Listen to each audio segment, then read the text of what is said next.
E aí, gente, tudo bem? Estamos de volta depois de uns dias aí sem vídeo por conta de compromissos particulares. Eu agradeço a Deus por poder estar de volta nessa nossa mini websérie Batistas Calvinistas. O Batista Calvinista tem hora que está no plural, tem hora que está no singular. Vocês me perdoem a falta de profissionalismo aí, viu? Mas, de uma forma ou de outra, pode isso? Pois é.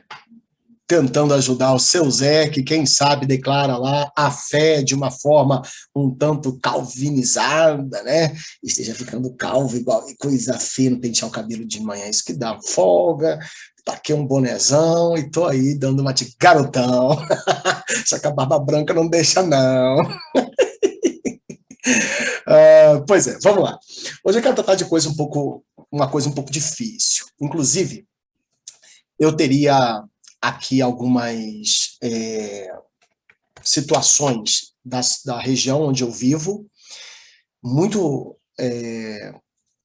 recentes ainda, relativamente, bem complicadas, mas por conta do meu objetivo, que não é de atrapalhar a vida de ninguém, não é de cercear, né,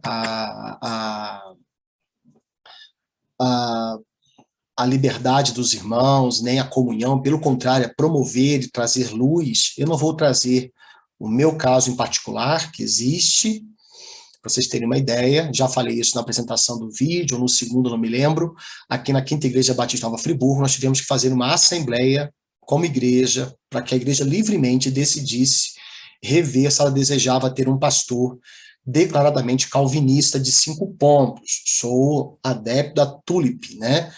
Os 5 pontos do Sínodo de Dort, para mim é difícil falar isso, me dá cãibra na língua. Mas então, eu tive que levar isso para a igreja, justamente tendo em vista aí não deixar a igreja ser manipulada de forma alguma, coagida por mim. E, pela graça de Deus, por unanimidade, a igreja decidiu não ter problemas, desde que, obviamente, assim como eu espero de outros colegas, também eu respeitasse os membros da igreja, caso não entendessem conforme eu entendo. Tenho liberdade de pregar, de ensinar, mas de forma alguma, nem pela igreja, nem biblicamente, eu tenho autorização para coagir com ninguém, né? A fé sempre é dada por persuasão de pregação e a operação do Espírito, nunca por força nem por violência, né? Muito bem. Mas sim, há pessoas que estão sofrendo no Brasil afora aí, e, por exemplo, eu não vou citar nomes também, porque não é o meu objetivo, mas há casos concretos, eu tenho uma coleção, infelizmente, muito infelizmente, de casos de colegas que têm sido, relativamente, se eu posso usar essa palavra, perseguidos por declararem fé calvinista. Eu não acredito na má intenção de quem está fazendo isso, não acredito. Acredito que possa haver ignorância, acredito que há muito desconhecimento da história dos batistas no mundo. Uma das coisas, a gente vai falar um pouco mais sobre isso numa live ao vivo, com um pastor muito melhor do que eu para falar sobre história, mas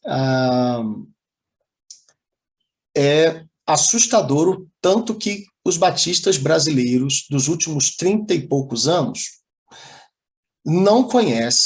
os batistas não conhecem que a sua confissão de fé, desde a sua organização como Convenção Batista Brasileira pelos Batistas do Sul dos Estados Unidos, até 86, quando foi colocada essa nova declaração doutrinária, era a declaração de fé de New Hampshire, que era calvinista. Eu já era nascido. As gerações de batistas anteriores a mim tinham essa declaração doutrinária até 86, quando foi votada a nova declaração, ou melhor, eu acho que ela foi aplicada finalmente, não sei se teve algum prazo, me parece que o processo começa em 83 e vai até 86. Ou seja, nós temos aí, no mínimo, uma ignorância, um desconhecimento, ignorância quanto à teologia, quanto o conhecimento da declaração doutrinária que nós temos hoje, nós vamos chegar lá nisso hoje, mas um desconhecimento, assim, terrível quanto à história dos batistas em si, no mínimo, quanto aos seus documentos mais antigos. Por exemplo, a nossa confissão de fé mais antiga, escrita ou organizada, remonta a 1644, e ela foi editada expandida e fechadinha em 1689, inclusive a Fiel Editora fazia, né, a edição dessa declaração de fé de 1689. Olha aí a bichinha aí, ó. Confissão de Fé Batista, de 1689. Legal, né? Muito bem editadinha, antiga. Essa minha edição aqui é deixa eu ver, de 91. Eu tinha 11 aninhos. Eu tive a graça de poder adquirir essa que foi a primeira confissão de fé impressa. Se não me falha a memória, tá? Eu sou péssimo de matemática, e no caso eu queria dizer história. E a piada foi horrível e fora de hora. Mas, no mínimo, desconhecimento e também um desconhecimento, uma ignorância quanto à própria declaração da gente hoje, a questões teológicas que envolvem os calvinistas em si, muito preconceito, mas eu não acredito em má fé nem em maldade. Acredito mesmo, inclusive, numa profunda ignorância quanto à história anterior às últimas décadas. Tem gente que defende aí, né, com unhas e dentes e, né, com sangue na vista aí, a ideia de ser um batista tradicional, sendo aquele que não aceita de forma alguma o calvinismo. Esse é o batista tradicional de 30 anos aproximadamente, porque o batista de 300 e tantos anos no mínimo não pensava bem assim, né? Você vai olhar para a história, Cláudio de Turim, citado no Pacto e Comunhão, como sendo um dos antecessores da Reforma, século IX, se eu me falha a memória, era um defensor das doutrinas de Agostinho quanto à salvação, que falou da predestinação, da eleição incondicional. Nós temos, por exemplo, Pedro Valdo, conhecido como um dos antecessores ao movimento da Reforma, como um dos precursores dos batistas. Ele, segundo alguns historiadores, era sabatista. Basta você ver e pesquisar um canal adventista que você vai ver que os caras são bons em argumentar isso. Tem bastante material para isso aí. Mas o meu propósito é ser acadêmico aqui, não, até porque eu não sou, tá, gente? Não é porque eu sei fazer e não quero fazer para poder... Não. Eu só sei falar fácil mesmo aqui. Sinto muito para quem aí é mais estudioso. Pega mais os livros aí, dá mais lida aí, porque eu não sei dominar o conteúdo para falar desse jeito, tá? Vocês me perdoem a falta de instrumentalidade, eu não quero parecer arrogante aqui. Mas o meu propósito é ser simples mesmo e conversar sobre isso para trazer um esclarecimento muito básico para, quem sabe, até incentivar a pesquisa com canais muito melhores aí, tem gente muito boa falando, mas há um público que Deus me permite influenciar, eu quero tentar ajudá-los a pelo menos começar. Então, Pedro Valdo, além de possivelmente ser um sabatista, aquele que guarda o sábado, ele também era defensor da doutrina da eleição incondicional, da depravação total, da expiação específica ou limitada, tá? A gente pega aí os grandes nomes batistas que a gente gosta de falar, William Carroll, né? A Dona Irã Judson, a John Bunyan, Charles Haddon Spurgeon, né? Todos batistas. E todos eles calvinistas. Então, falta muito conhecimento. Mas acredito que a principal motivação, não é o instrumento da crítica é o desconhecimento, é a ignorância, em grande parte, que gera um preconceito. Mas a motivação mais intrínseca do coração, acredito que seja fidelidade à palavra, pessoas que amam a Bíblia, porque os batistas, e eu também sei que outras denominações, graças a Deus, primam por isso, mas os batistas, dos quais eu faço parte, eles têm por primazia ter a Bíblia como sua única regra de fé e conduta. E quando eles são criados numa mentalidade teológica que defende apenas uma vertente, ou só um lado da história, ainda que o desconhecimento seja um desserviço, a premissa mais fundamental é fidelidade. Então, louvo a Deus por isso, tá? Mas eu quero colocar para vocês aqui um caso de um colega lá do Nordeste do Brasil, que, quando ainda aqui no campo fluminense, ele passou por uma situação muito interessante. Estava numa associação de igrejas, decidindo sobre a assembleia anual, quem seria o pregador. E então foi indicado o nome de um pastor, e esse pastor não foi aceito. O motivo pelo qual não foi aceito para ser orador daquela assembleia, o motivo era que ele era calvinista. Percebam Não era porque ele era um mau pagador, não era porque ele era um homem descompromissado com o seu casamento, não era um homem violento com os filhos, não era um homem que pregava contra a inerrância das escrituras, nem pregava contra elas serem a palavra de Deus. Pelo contrário, um homem da palavra, um homem de fé, um homem dos livros, um homem da academia. E aí, então, ele foi apenas negado por conta dele se declarar calvinista. E é interessante que a frase usada no momento foi: ele prega predestinação de púlpito. Ué, mas que pastor não prega predestinação de púlpito? Só se não for pastor verdadeiro, né? Porque na Bíblia tem a palavra várias vezes. Como todo pastor tem que pregar presciência, porque tem essa palavra na Bíblia, né? Eleição, tem que pregar, porque está na Bíblia. Mas disseram isso. E é claro que falavam no sentido de ser a predestinação, tal como os calvinistas entendem ser mais correto defender. E aí, um dos pastores presentes pediu a palavra, ele foi à frente e ele conversou com os irmãos, demonstrando que, tanto histórica, teológica, quanto denominacionalmente, não há nenhum problema em ter calvinistas e o ensino daquela predestinação. E aí, humildemente, e como falta isso em nosso meio, né? Humildemente, o pastor que estava dirigindo aquela reunião disse como a gente precisa voltar aos livros e estudar mais, e agradeceu aquele irmão por isso. O pastor vai assumir uma igreja, mas a história da igreja é a seguinte. Isso é caso real, tá, irmãos? Eu não vou citar nomes mais uma vez, para que a gente não tenha questões de dificuldades desnecessárias aqui. O meu ponto é mostrar o caso, como que isso é importante. É a temática, inclusive, desse vídeo aqui, que eu já vou colocar para vocês. E aí, a história da igreja é a seguinte: um pastor lê livros, especialmente da Fiel Editora, falando sobre a história dos batistas, falando sobre questões doutrinárias a respeito da fé reformada, e ele começa a mudar de ideia, como aconteceu comigo.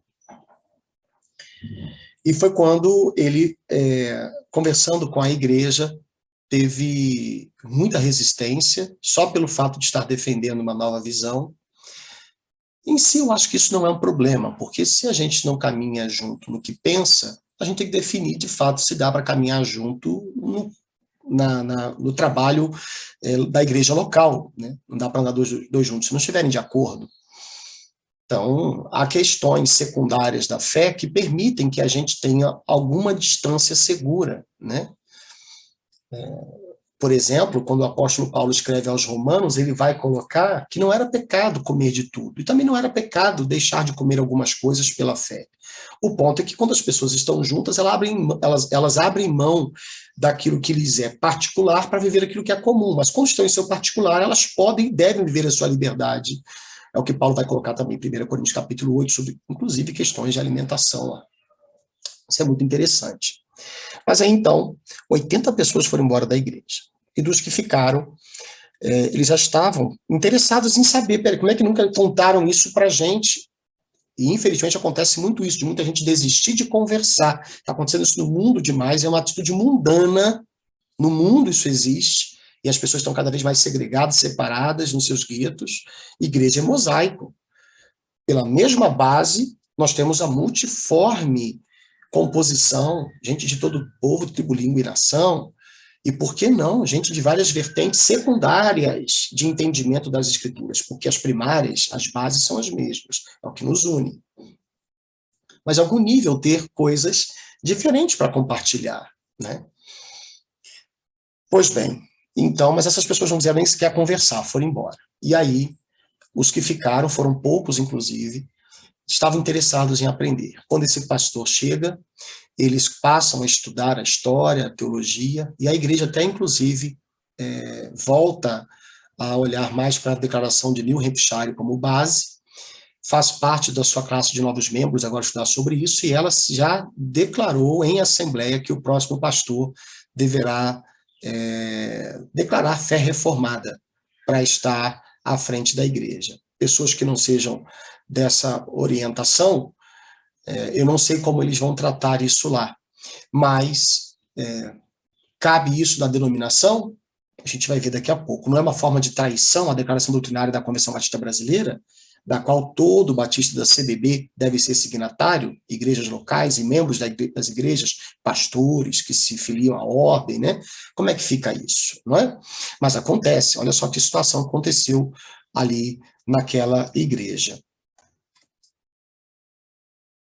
O colega estudioso, o colega preparado, porque se declara calvinista, é tolhido de dar aula no seminário. Perceberam? O colega estudioso, o colega capacitado, mas porque declara fé calvinista, não pode ser professor de um dos seminários da nossa convenção. Isso aconteceu. Isso está acontecendo nesses dias. A igreja que aceita o pastor calvinista é considerada uma igreja presbiteriana, batisteriana, talvez, né?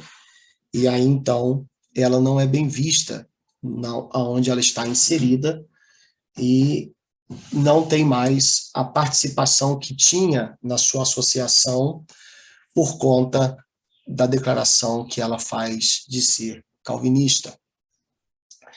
O candidato ao ministério pastoral, já na comissão que trabalha para a preparação do concílio, foi desaprovado. Por quê? Porque ele se declarava calvinista. Não pôde ser ordenado.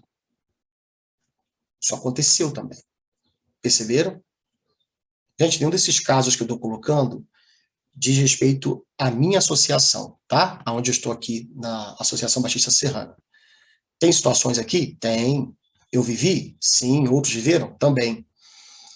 Mas eu não estou falando desses aqui, tá bom? Por uma questão de preservação daqueles com quem convivo mais de perto. O meu ponto é mostrar que isso acontece em tudo quanto é lugar, né? Infelizmente, parece que a gente está confundindo alhos com bugalhos. Há pelo que a gente lutar, há pelo que a gente se afastar, há do que a gente não compactuar, com o que a gente não compactuar. Mas essa certamente não seria uma das questões. Essa deveria nos unir, mesmo que não chegássemos às mesmas conclusões, né? Vou mostrar isso mais adiante hoje melhor, tá bom? Essas situações demonstram que o que a gente está tratando aqui é importante. E eu quero ser voz de um grupo de pastores, de membros de igreja, que porventura, assim como eu, tenham se enveredado por esse caminho de estudo que o levou ao entendimento do calvinismo, como poderia ter levado para o pré-milenismo, para o pós-milenismo, né? A nossa declaração nem fala dessa questão diretamente. Isso em si não seria nenhum desvio doutrinário, isso não constitui base da fé, né? Mas é importante para quem crê, não é gostoso para um pentecostal entender que ele foi abraçado pelo Espírito de forma especial através de um batismo que lhe deu dom de línguas? Eu discordo dele, mas para ele, por causa da palavra, do entendimento que ele tem dela, porque ele a aprecia, ele entende dessa forma. Para mim está errado. Por isso que eu não estou lá com ele. Mas onde ele está, isso é bom. Agora, da mesma forma, quando um batista começa a ler e ele vê que na história, nos documentos e na sua declaração doutrinária, não há problema em ele abraçar uma fé que ele entendeu ser bíblica, antes de ser calvinista, ser bíblica, já por causa do seu princípio, do seu primeiro princípio, de olhar a Bíblia como única regra de fé e conduta, e aí então ele se queda aquele entendimento, isso não quer dizer que ele é um inimigo. Eu quero tentar ajudar os meus amigos, meus discordantes em especial, a entenderem que não tem ninguém querendo dividir nem destruir a convenção, a denominação, por conta dessas defesas. Por isso, a nossa temática hoje gira em torno dessa questão. Por que tratar disso é importante? Por que tratar disso é importante? Um exemplo para entender melhor, tá? Vamos pensar aqui rapidamente no pastorado feminino. Pastor Alex, você é a favor ou contra? A propósito, sou contra, porque para mim a Bíblia é contra. Pastor Alex, no meio batista há pastoras? Há. Mas isso não é um problema? Sim e não. Sim, porque para mim está errado. Não, porque a denominação não diz que está errado. A denominação, como denominação, não diz. Há batistas que, como eu, dizem que está errado. E há batistas que, diferente de mim, de outros irmãos, diz que está certo. Dizem que está certo.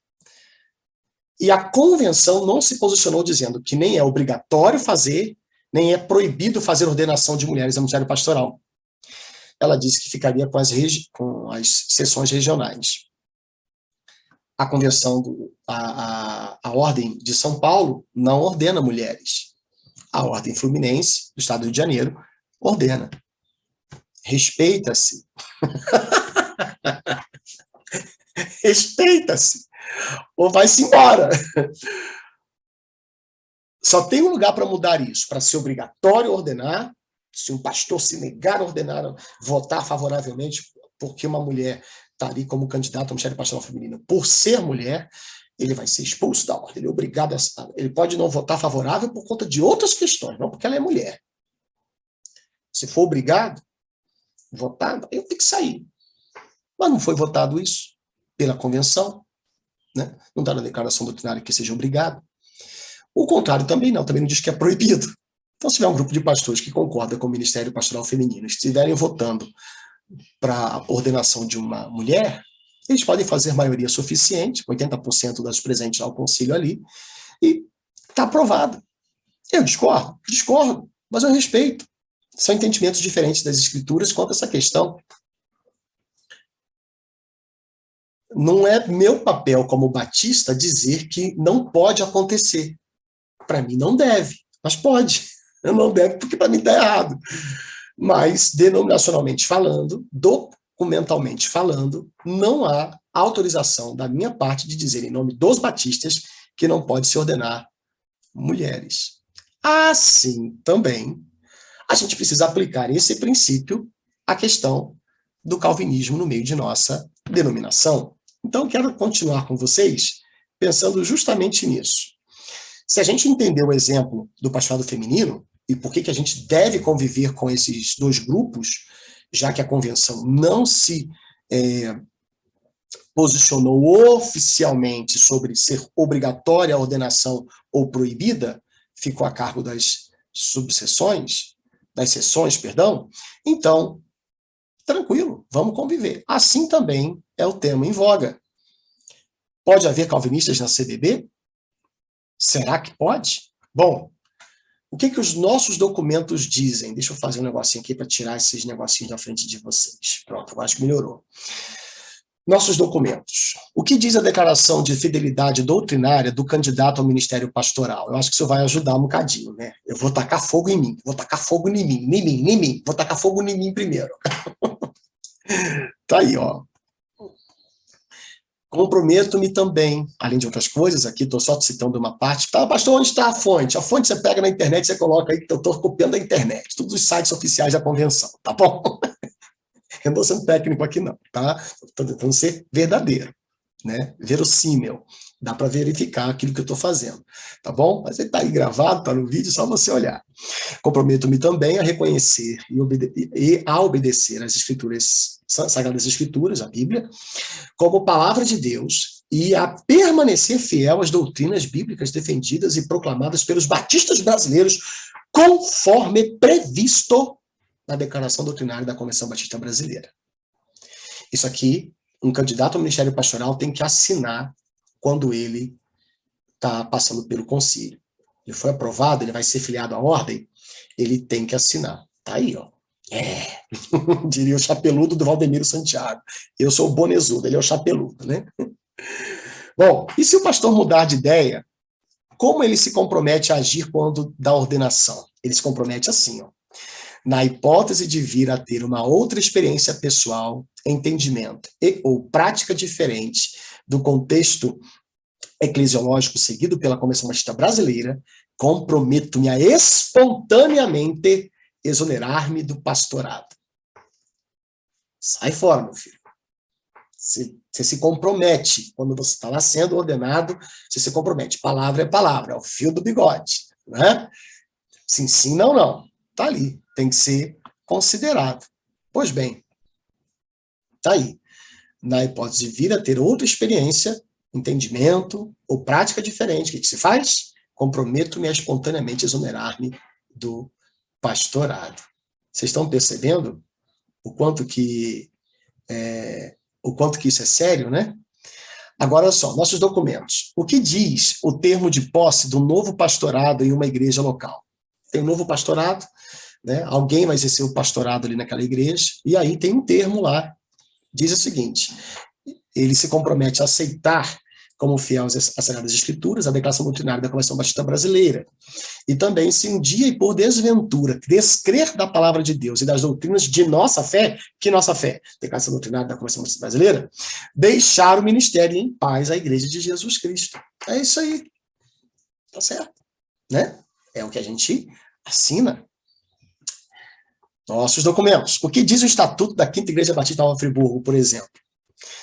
No artigo 2º, ele vai dizer: a Igreja reconhece e proclama Jesus Cristo como seu único Salvador e Senhor, aceita a Bíblia como única regra de fé e prática e adota a declaração doutrinária da Convenção Batista Brasileira. Ok? Beleza? Aí, quando vai falar sobre o que constitui justa causa para a exclusão de um membro da Igreja, o nosso Estatuto fala assim, artigo 7º, parágrafo 1º, constitui justa causa. Além de outras coisas, inciso 2º, defender e professar doutrinas ou práticas que contrariem a declaração doutrinária da Convenção Batista Brasileira. Se vocês perceberam bem, como é que eu tiro isso aqui agora?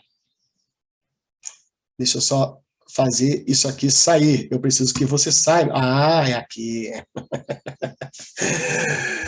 Se vocês perceberam bem, a grande questão aqui a ser resolvida é entender o que diz a declaração doutrinária, porque o que ela diz é a base, tanto para a aceitação de pastores, aceitação de membros na igreja, permanência desses pastores no ministério e também dos membros. E uma das crises que eu vi de ser muito sincera em um dos colegas, que me abençoou com essa atitude, me ensinou a demonstrar melhor apreço àquilo que a gente aliança, pactua, né? Aquilo com que a gente faz um pacto, né?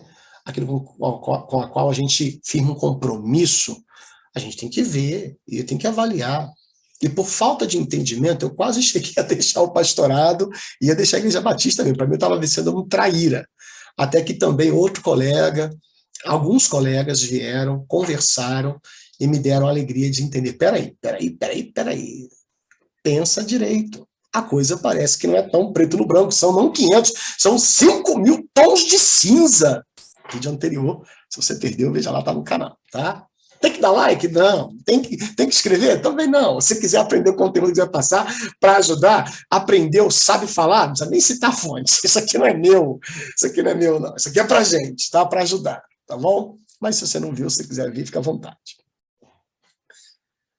Pois bem, a grande questão é entender o que a declaração doutrinária fala, porque o ponto não é ser bíblico ou não, ser calvinista. Nesse momento, pensando na denominação, o que ela acordou, o que ela fez acordo, do que ela entende ser expressão fiel das doutrinas bíblicas, é aquilo que nós acordamos ser também. Então, porque nós somos a convenção, nós somos a denominação. Então, se eu endosso, se eu sou signatário de um documento, eu estou dizendo que aquele documento é uma expressão fiel da palavra de Deus, como é o caso aqui. Quando eu discordo do documento, eu estou dizendo, então, que eu estou mudando a minha visão sobre a palavra e eu preciso saber se, de fato, faço parte daquele grupo. Isso é legítimo, isso é certo. Mas aí, a gente tem que ver o que diz, então, a nossa declaração doutrinária. Vocês estão vendo aqui, ó. O que diz a declaração doutrinária da CBB, então? O que ela fala? O que ela versa sobre isso? Eu vou compartilhar com vocês o site da convenção, tá? Vou compartilhar com vocês o site da Convenção Batista Brasileira. E ela traz os seus artigos de fé, né, que são aqueles que nós temos também nos nossos livretinhos, como aqueles do Pacto e Comunhão. Nós temos esse que é da igreja, nós temos o Ordenação Ministério da Palavra, Ordenação Ministério Diaconal, tá? sucessão pastoral, são documentos da Convicção Editora, que é a nossa editora oficial hoje. Está tudo disponível nesse site, inclusive, tá bom? De graça, você pode baixar lá, é bem legal, está tudo em PDF, muito bem feitinho, glória a Deus por isso. Mas aí nós vamos olhar a nossa declaração de fé quando fala sobre salvação. Tá aí, ó. Vejam aí, eu estou no site, deixa eu tirar isso daqui, peraí.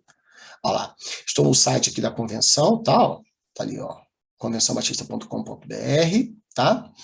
Aí aqui nós temos a declaração doutrinária, não está no layout original, tá? Eu vou colocar para vocês verem como é que ele é no original, é bem pequenininho assim, ó. Mas eu vou aumentar um bocadinho aqui só para poder facilitar a visualização. Pronto. Aí quando nós chegamos no artigo da salvação, que é o 5º capítulo, nós encontramos o seguinte: a salvação, aqui, eu estou lendo aqui, tá?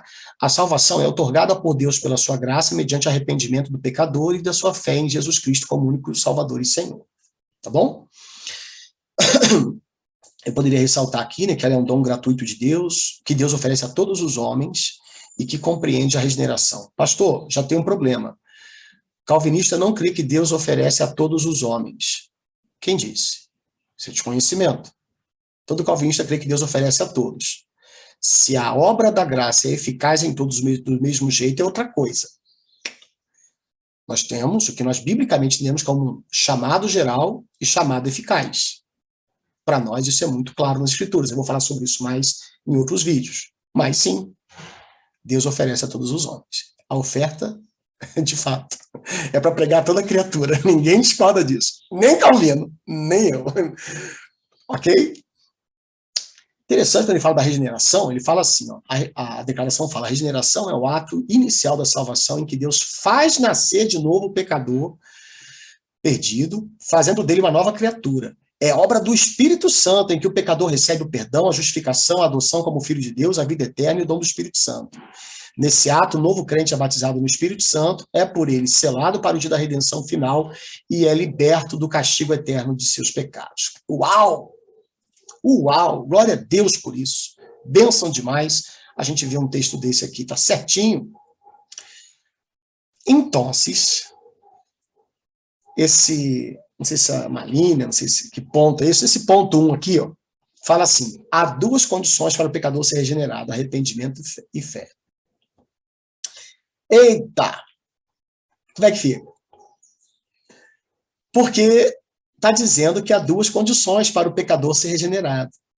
O calvinista crê que o arrependimento e a fé são frutos da regeneração. E os arminianos acreditam que o arrependimento e a fé são antecedentes à regeneração. E aqui parece que está escrito isso, né? Há duas condições para o pecador ser regenerado. Que coisa! Estamos discordando da nossa declaração doutrinária da Convenção Batista Brasileira como calvinistas. Temos que deixar a denominação segundo os documentos. Então, não estamos discordando, não. Nenhum calvinista crê que alguém vai ser salvo sem arrependimento e sem fé. Nenhum. Quem disse? Quem disse que calvinista acha? O cara não está nem aí para Deus, o cara não está nem aí para a fé, o cara não está nem aí para os seus pecados. Tá doidão, tô doido. Lembra do Juju da Jajá? Tô doido, fazendo tudo de errado na vida, e ele está lá. Não, eu não vou para o céu, coisa nenhuma. Você vai sim, rapaz. Deus está dizendo: eu te elegi, eu te predestinei, eu não quero saber de nada. Você vai para o céu, acabou. E aí tem uma meia dúzia de gente lá, ou mais até uma dúzia de gente. Eu tô louco para largar o pecado, eu tô doido para ser de Deus, mas Deus não me elegeu. Deus não quero vocês, não. Vocês são arrependidos. Por que eles querem se arrepender? Quem mandou se arrepender? Quem mandou? Quem mandou? Gente, isso é uma aberração. Isso é uma aberração. Nenhum calvinista crê nisso. Se algum calvinista defende isso, é porque não é calvinista de verdade, não tem pedigree, não leu direito, não estudou direito, sabe? Não, gente, isso não procede, não. Há duas condições: prévias ou posteriores. Como diria o teólogo da primeira de Muriaé. Abraço para o Áquila Cabral, meu grande amigo. Há duas condições prévias. Não identificaram. Tem que ser antes? Porque, para todo calvinista, por causa da Bíblia, sem arrependimento e sem fé, não há salvação. Só que para o calvinista, são condições que demonstram que houve a regeneração. Porque Deus regenera o pecador e, inevitavelmente, esse morto agora vivo deseja arrepender-se e exerce a fé no ato de Cristo. Até porque, se você olhar, olha como a declaração define bem o arrependimento. Olha aqui, ó. O arrependimento implica mudança radical do homem interior, por força do que ele se afasta do pecado e se volta para Deus. Uau, verdade? Verdade. Só acho totalmente incoerente, biblicamente, você tentar fundamentar que isso acontece com um cara morto ainda. O cara está lá morto, em delitos e pecados, o cara está lá morto, não pode agradar a Deus, ele é inimigo de Deus, ele tem pavor de Deus, a Bíblia fala que ninguém busca a Deus, não há um justo sequer, ninguém busca, está lá Paulo descrevendo a humanidade.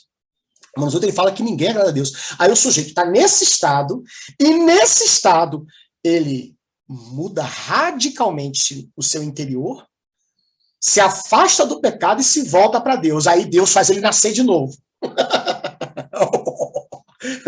Não creio, não creio, não creio. Isso não existe, diria o padre Quevedo. A fé está bem definida também. A fé é a confiança e a aceitação de Jesus Cristo como Salvador e a total entrega da personalidade a Ele poupado pecador. Certíssimo! Perfeito! Só biblicamente eu não conseguiria jamais fundamentar que isso acontece antes do cara nascer de novo. O cara está lá morto, ele de pecados, ele tem o ego exaltado no seu coração, ele é escravo de si, servo de Satanás, Efésios 2, versos 1 a 3, ele faz só a vontade da carne, que é inimiga de Deus, Romanos 8, versos 6 a 8, e aí, então, ele passa a ter fé, que é a confiança e a aceitação de Jesus como Salvador. Ele agora abre mão de sua autoconfiança, ele agora confia em Cristo.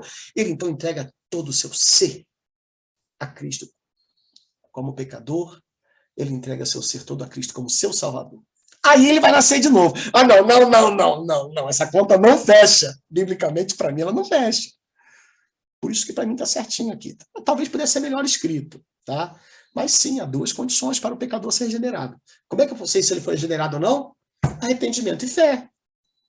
Ele tem que demonstrar isso, porque todo aquele que foi regenerado se arrepende e tem fé. Ah, pastor, isso aí você está brincando, é um joguinho de palavras, porque você está colocando coisa que não está ali. E Arminiano está colocando coisa que não está, porque não está dizendo que é antes da regeneração, onde que fala que é condição prévia? Eu não estou achando aqui no texto. Procura e me diz onde está, por favor. Não está ali. Ah, pastor, mas não é a leitura normal. Mas quem diz que é a leitura normal A ou a leitura normal é a B? É você? Eu posso dizer que mulheres não podem ser ordenadas? Opinião pessoal. Mas eu não posso falar em nome dos batistas brasileiros, porque a denominação bateu o martelo sobre isso. Deixou em aberto para exceções. Fazer OK. Mas não fazer o quê? OK? Ok? Mas tem mais. Ele coloca aqui à frente sobre a eleição, e tem eleição na Bíblia, por isso que tem que ter na nossa declaração doutrinária, né? Fala aqui, ó, eleição é a escolha feita por Deus em Cristo desde a eternidade de pessoas para a vida eterna, não por qualquer mérito, mas segundo a riqueza da sua graça. Perfeito. Supimpa. Antes da criação do mundo, Deus, no exercício da sua soberania divina e à luz de sua presciência de todas as coisas, elegeu, chamou, predestinou, justificou e glorificou aqueles que, no decorrer dos tempos, aceitariam livremente a salvação, livremente o dom da salvação. Rapaz!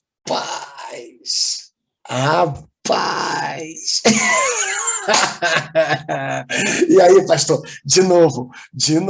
Olha só. Pois é, está escrito aqui que a eleição, no exercício da soberania de Deus, à luz da sua presciência, elegeu, chamou, predestinou, justificou e glorificou aqueles que, no decorrer dos tempos, aceitariam livremente o dom da salvação. É verdade. Não, o calvinista não crê nisso.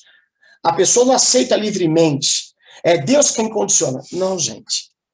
O calvinista crê que ninguém consegue, por si mesmo, exercer essa escolha. O homem, sim, tem um arbítrio que lhe faz escolher livremente, mas debaixo da condição em que ele está. Você nunca escolheria comer ratos. Não aqui na cultura brasileira. Porque a gente nunca come rato nem cachorro, mas há culturas que comem. Então é óbvio que você não escolheria isso. Porque você não tem isso no seu cardápio, nem sequer nas regiões de todo o Brasil, que são tão diversas. Assim você faz escolhas dentro do que te foi dado escolher. Assim também é a condição do pecador. É claro que ele é livre para escolher, dentro da condição em que ele está.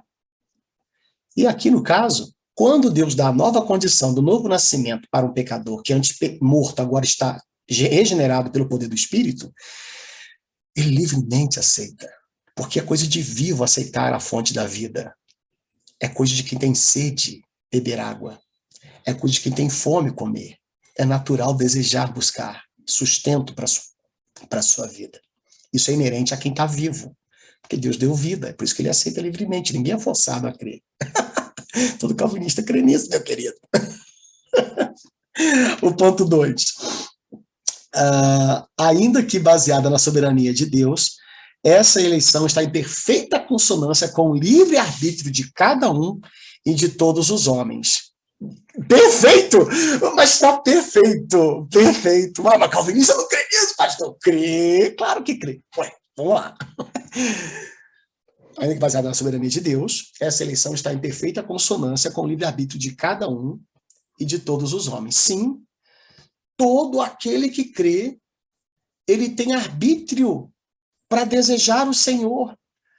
E por causa de Deus ter o eleito e ter trabalhado e pago por sua regeneração, necessariamente cada um deles livremente, e cada um e todos eles, exercerão o seu desejo de estar com o Senhor. Ninguém vai para o céu querendo ir para o inferno.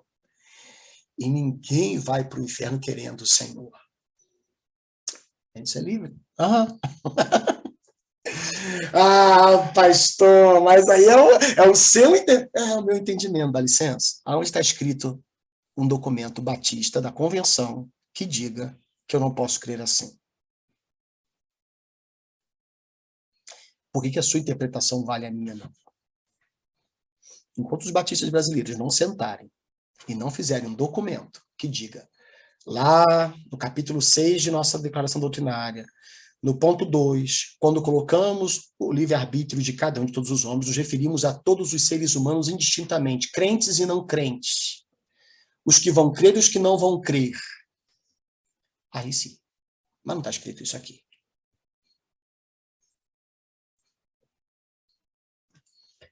Todos pode ter vários sentidos. O menor utilizado é todos no sentido de todo mundo indistintamente. Estava todo mundo lá em casa. Todo mundo quem? O mundo inteiro? Claro que não. Deus, a Bíblia fala que o mundo jaz no maligno, né? O mundo jaz no maligno. Que mundo? O mundo que Deus amou? Porque Deus amou o mundo de tal maneira? Mundo, todos, né? Interessante observar isso. Por favor, estudemos mais. O Batista não está confrontando, nem afrontando, muito menos, não está traindo a sua declaração doutrinária quando ele crê como um calvinista. Tem um colega que sabe mais do que eu, que manda bem mais do que eu, quem me dera um dia chegar ao nível dele para entender teologia e fazer teologia. Mas nós temos um colega que, eu vou botar para vocês aqui agora, que vai nos ajudar a perceber, deixa eu só colocar uma coisa que eu esqueci de colocar aqui, o quanto que isso é claro, tá? Ele, e eu queria que nós imitássemos a atitude desse homem. Olha isso aqui. Eu fiz essa pergunta, né? Quem pode definir o que quer ou não dizer um artigo da Declaração Doutrinária da Convenção Batista Brasileira? Não sou eu aqui nesse vídeo, nem você aí assistindo. Não é a subseção serrana, não é a seção fluminense, nem a OPBB tem direito de mudar o documento da Declaração Doutrinária ou redigir documento que fale o que significa o artigo dela. Só a convenção em assembleia para esse fim pode definir isso. E esse documento não existe. Esse documento dizendo o que significa o artigo A, B ou C. Não tem. Então, meu entendimento é que sim, são condições para regeneração, arrependimento e fé. Condições que comprovam que alguém nasceu de novo. Não são prévios, são a posteriori. São depois. Sim, cada um e todos devem exercer livremente a fé e o arrependimento. Claro, porque ninguém faz isso cerceado. Deus dando vida, todos esses a quem lhe dá vida, e a cada um desses, em todos eles, haverá o exercício livre da fé. Tá certo? Direitinho. Claro que todos aqueles que Deus elegeu, ele sabia que também iriam aceitá-lo, porque ele elegeu.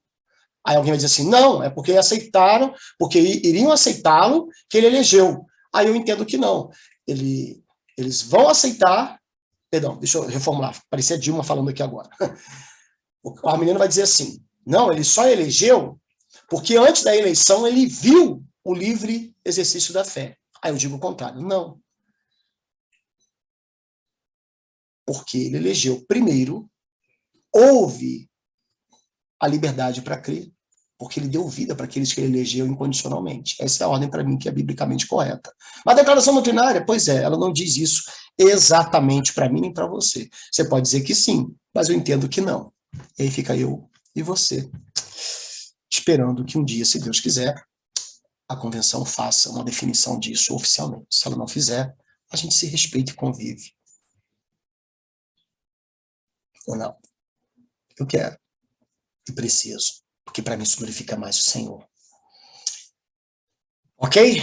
Olha o que diz aí o bom velhinho. Eis porque o Batista aceita os princípios da reforma do século XVI. Só a Escritura, somente a Bíblia ou pela Bíblia, sola fide, somente pela fé, sola gratia, somente pela graça, e solos Christus, somente Cristo, sola Escritura. A nossa fé é bíblica. Mas também precisamos, e é um grande desafio, enfrentar a antiga tensão teológica que reacende nos dias atuais entre batistas arminianos e batistas calvinistas ou reformados, como procuraram fazer os pioneiros de nossa denominação na Inglaterra. Houve os batistas particulares, que eram calvinistas, e os batistas gerais, que criam, não é, que a morte de Cristo era por todos os que crerem, não apenas por número limitado de eleitos. Pois bem, precisamos desenvolver. Eu tenho notado em alguns diálogos na internet certo ódio teológico. E o ódio teológico é o pior de todos os ódios. É preciso que nós enfrentemos essa tensão teológica, respeitemos os calvinistas, respeitemos os arminianos e nos demos as mãos e continuemos a pregar o Evangelho no Brasil.